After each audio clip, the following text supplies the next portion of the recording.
Hi guys, this is Doyce. This is not going to be a normal actual play recording because we don't have an actual normal actual play recording for this session. We played session 5. I thought I was recording session 5. We did not, in fact. I did not, in fact, record session 5 correctly. And I have been, turns out I just did this whole talk, this little resummary here, and I didn't record it correctly the first time. So this session 5 is really, really fighting any kind of audio like recording for posterity. It's just making itself really, really difficult. So I'm going to do my best to try to get through this thing one more time and see if we can clean some things up. So what I'm going to do is I'm going to just kind of sum up what happened in session 5 so you know what's going on when you go into session 6 if you're listening, and to remind myself. And then I'm going to talk a little bit about where things are, where things were kind of at this point, and where things are right now and how that kind of ties together. So here's what we got. In session 5, we had, at the end of session 4, Adam and Ghost Girl had done some flying together. Ghost Girl was talking to one of her friends in the cemetery. Harry's father had, after the big fight through sessions 1 through 3, had kind of talked to him, Silver Streak had, and he was expecting to kind of get raked over the coals. And instead, his dad was super supportive, which unfortunately, because of some other stuff, it still ended up with Harry picking up conditions because his dad had tried to shift labels on him. And they weren't labels that could move. So as a result, he ended up taking conditions anyway. And that is a theme that has repeated itself a couple times throughout the game, where an adult has been actually pretty supportive of one of the characters and ended up giving him conditions anyway. I've done more damage to the players with supportive adults than I have with actual, bad guys trying to punch them. So, Harry's father was really supportive. Harry got some applause at school that embarrassed him. Link was, Agent Waters reached out to Link, and I hadn't introduced him yet. And then we found out some other stuff about Adam, that he can't fly or sometimes do some of his other powers when he's afraid or when he's scared or things like that. So he's angry, things of that nature. And we wrapped up that session with Jason inviting everybody over to the Quill Foundation, which over the course of the game actually really becomes the home base for everybody. Invites them over for pizza. At this point in time, it was a little bit of a newer thing to have everybody people were sort of resisting coming over there and having that be the main place, but that's really gone away. So during the course of the session, Link had met up at Quill Compound and talked to Agent Waters, who he left kind of in the front lobby. Harry came over with Jason back to the base, and Jason was doing a little bit of research on the computer without interfacing with the AI. We don't know why he doesn't like dealing with the Quill artificial intelligences. We know it's kind of tied to his doom a little bit, and we find out more about that this session. Harry also reveals that the Quill, Dragonfly plane was the plane that he saw over in the Sepiaverse, which gives Jason a whole bunch of questions about what happened to his dad, and is his dad still over there, and what's going on over there. Meanwhile, after the cemetery, Ghost Girl goes and hangs out at a coffee shop with one of her friends, who also turns out to be one of Link's friends. This is Power Pony, one of the Halcyon herd, one of the ponies on Twitter that follow Link and kind of flirt with him online, and also friends with Ghost Girl. And one of those things, I really like doing this, and I'm really glad I was able to do it here. And it's just been very fruitful whenever I can to have that kind of triangle relationship with a PC, an NPC, and then another PC who also cares about them. And Power Pony was the first one of those, and certainly not the last, but certainly one of the best ones, I think, so far. So, it was a fun scenes in there where Ghost Girl was talking to Power Pony. Power Pony was texting with Link. Link was asking her questions to pass over to Ghost Girl, and they were going back. So she was sort of an intermediary during a lot of these conversations. Eventually, Ghost Girl wraps that up and teleports back over to the Quill compound, and just kind of, he's right when he was talking about how secure the compound is. And Ghost Girl just sort of appears out of the shadows there right about the same time that Adam, who couldn't fly, finds out he can teleport, and he teleports right there as well. So, Quill compound, somewhat secure, but not great. So the team is hanging out over pizza and kind of comparing notes and catching up on things. And Jason's talking about Fjortovia and how it ties into his dad. And he decides to pull up the AI to sort of analyze the whole thing. And that's when everybody finds out one of the reasons he doesn't like interfacing with the AI is that the main interface with the AI is a model of his father, who is super judgmental about everything, less so than his dad was, or more so than his dad was, really. And just generally not super pleasant to deal with and very disapproving of Jason's friends and that sort of thing as well. But also doesn't interact with his bots very, very nicely either. So there's a lot of unraveling and picking apart the Viertovian mystery, which we don't quite get into in full depth here, but we do during session 6. So some of the stuff that happens in session 6 starts here, and we see it wrap up in session 5 with Adam kind of finding some stuff out. There's just a lot going on that everyone's trying to get a little bit of time with to kind of figure out everything they need to do. There's a long to-do list, and we never quite get through everything. This is probably where it was the worst. It was right through, like, from session 5 up through session 10. It was just... It seemed like there was too much to keep track of with everybody, especially because we had kind of introduced Jason's deal. In the next 4 or 5 sessions, I introduce a lot of, like, sort of the main arc for the other characters too. We don't go with them, but we introduce it.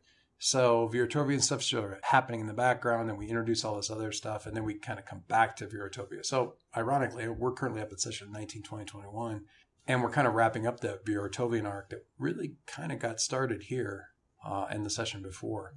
So it's funny to hear them starting to pick apart the clues right now that are really starting to come to fruition 10 sessions later, 2.5, 3 months later, which is always interesting. So that's kind of where everything is. Agent Waters never gets to come inside. He's out in the lobby for the entire session. He hasn't come in until session 6. People are comparing notes and everything. And then we wrap up after we get through the end game moves and everything like that. I do a little cut scene where we see Power Pony, who's walking home, get abducted, which informs a lot of what happens early on in the next session with Link and with Ghost Girl, and really kind of where we start to get a little bit more into Ghost Girl's arc and find out why people don't, why some villains have a problem with Ghost Girl. So that's interesting too. The only other thing that happened in this session that we didn't get into and doesn't really come up again is, for some reason, there was we always share a lot of memes, but oh my God, there was a lot of people sharing pictures of cute animals. And there was some talk about introducing, like, a red panda girl as either a villain or a bad guy, or one of the villains in the villain deck is someone who can sort of control a lot of small animals, like in the city. So it's kind of like Squirrel Girl, but a bad guy. I was talking about bringing them in as a villain. So things have never really gone that way, but it was just funny to see, kind of go back through the notes and realize that had been happening. And that was where it happened, because it never happened in any other session. So having no recording of the session, it's something that we're all aware of, that nobody who's been listening to the recordings is going to know about.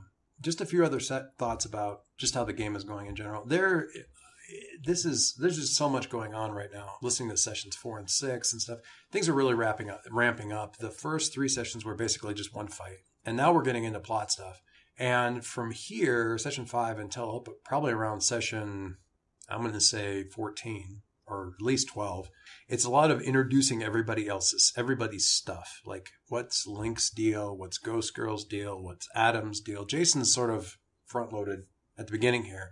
And we spend about 5 or 6 sessions at least introducing everybody's stuff. And we don't make a lot of progress on the stuff that's already been introduced. So it's really a situation where it feels like we're just getting more stuff piled on without resolving anything, which is fair. And it was exactly what I was feeling too, which was stressing me out a little bit as well.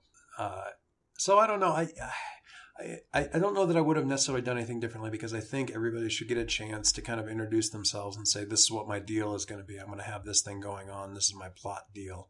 I think that's important, but it's also it's funny to look at now and go, oh, yeah, this was about when I was going to go into the shitstorm of all the crap there was to keep track of. Once we got done with that introduction, we focused back in on this Viertovian stuff that we just are starting to explore in this session and sessions 4 and 6. And we're going to be wrapping that up in the next couple of sessions and ready to move on to the next thing, which is great. It's funny to see how long that takes. I think the next couple arcs aren't going to take as much time to get to or get through, just because this one took a long time because we introduced a bunch of other stuff in the middle while this one was developed. So that's part of it. It was nice in this session to see Aegis make an appearance, get the clues out there. There's just a lot going on.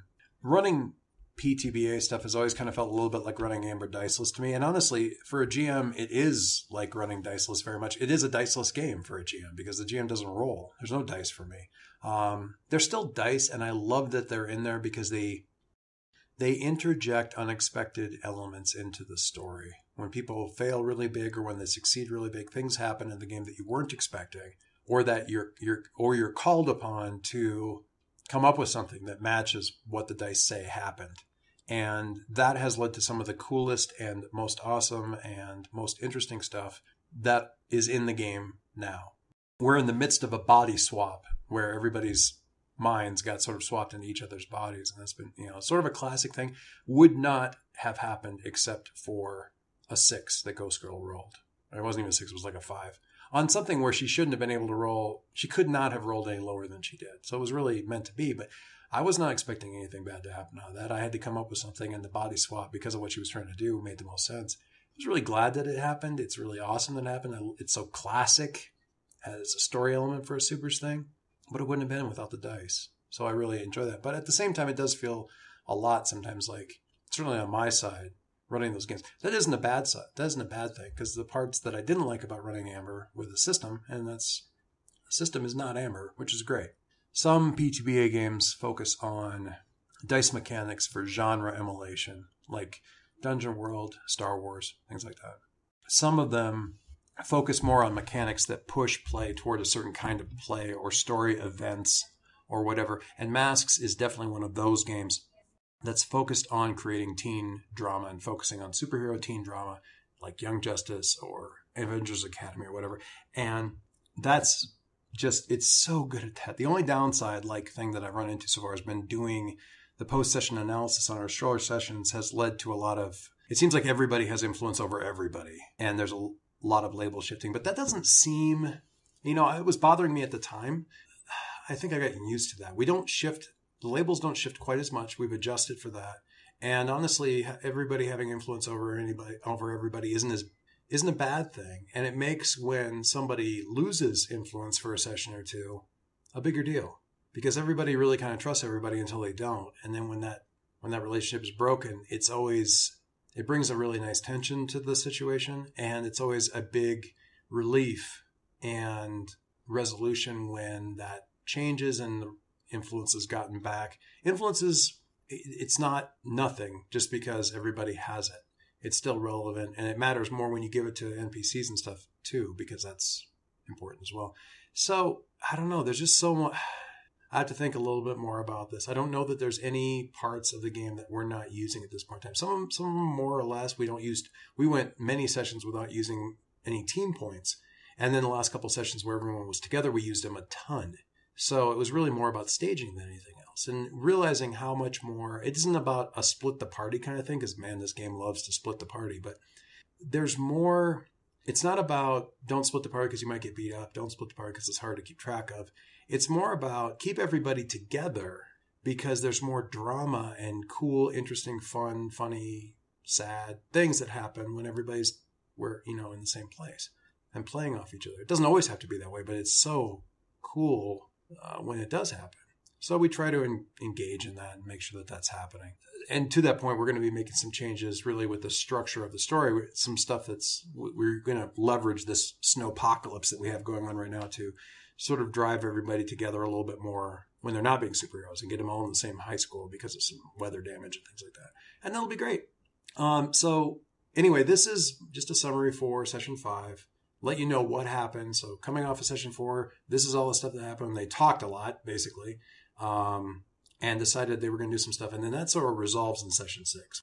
We get a lot better at getting a lot done in the sessions later, but not so much now. So you didn't miss a ton because it took us a while to get these things to happen. So I'm going to get done with this thing so you can get back to listen to an actual play with session 6. And the next annoying recording that we have isn't until session 19, where I've got to figure out how to patch that thing up. So maybe at that point in time, you're going to hear some more thoughts about how I think things are going. Or maybe session 13, probably after session 13. Anyway, thanks a lot, and I'll talk to you later. Bye.